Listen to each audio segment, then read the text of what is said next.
Hello, hello! Welcome to Fab Friday. So for today's Fab Friday, I got some new supplies, Ashley Horton's 8 Life Grand Collection, and I had to use them. So these are from Pretty Little Studio, and I got some of the 8x8 papers and all of the 6x6 papers.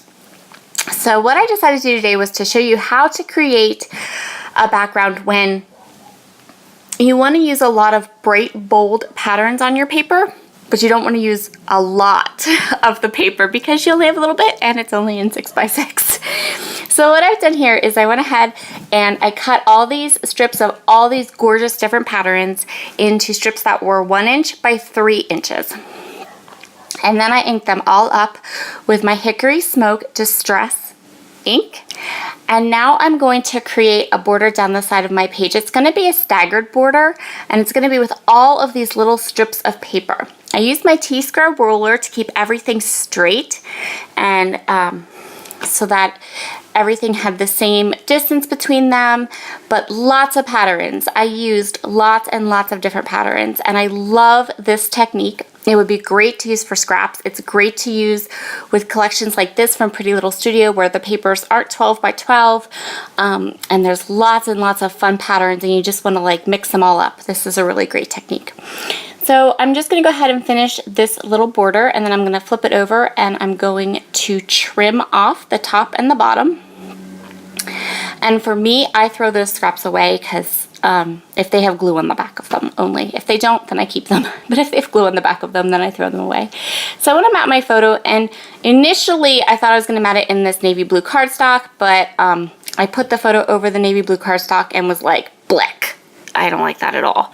I need something lighter and brighter. So I went with this shimmery kind of aqua colored cardstock, and it's totally fine because I barely ever use cardstock on except for white ever anyway. So now I'm going to place my photos. So I have a very definite place I want this photo to be. I want his face, my son's face, to be 1/3 of the way down the page and 1/3 of the way in. So it's right there at a good visual spot where your eye will definitely go to the photo. So this photo was taken at night, well, practically at night. And so it's a bit dark, and I want to create some shaker clouds. So these are from my stash. I think they're from Queen & Company. They're just these like foam, they're things to make shaker shapes, but they're older, and I've had them in my stash forever, and parts of them, pieces of them are missing, and so I'm going to use these 2 pieces, but the second one I'm going to have to kind of fudge up a little bit because I couldn't find the bottom piece or the top piece or whatever piece. But I'm going to use the Let's Be Mermaid sequin mix from Spiegelmom Scraps, and it was a lovely, lovely match to the colors in this collection. It worked out really, it did work very, very well, and I love the way this layout turned out. All the colors that are in that sequin mix are in the collection. So I'm just going to fill these clouds up and create 2 little shaker clouds. And now this turned out so nice. Now I'm kind of on a little bit of a mission, and I want more of these little shaker clouds. So I don't know why I let them sit in my stash so long. They're so perfect. But I think I'm going to try to maybe find them. I'm not sure. I believe they're Queen & Company, so maybe I can find some at a store somewhere to buy some more and make more shaker clouds, because seriously, adorbs. So this is the one that I had all the pieces for, right? I had all the pieces in the kit to put that shaker pocket together. The one at the bottom, I don't have the bottom piece or the top acrylic piece.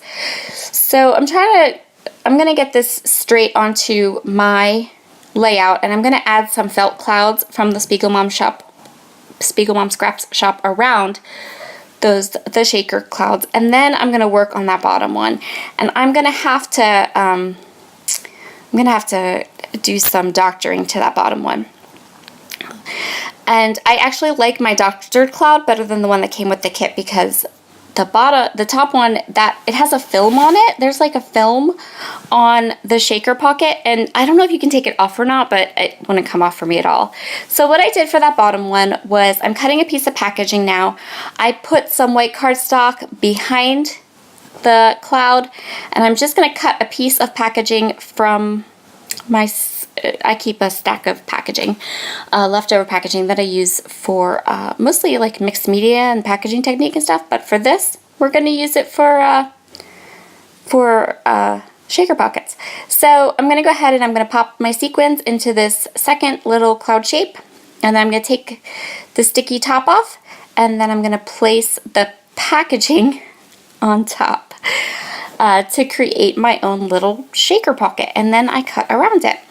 And I really like I said, I kind of like this one better because it's much clearer and much crisper.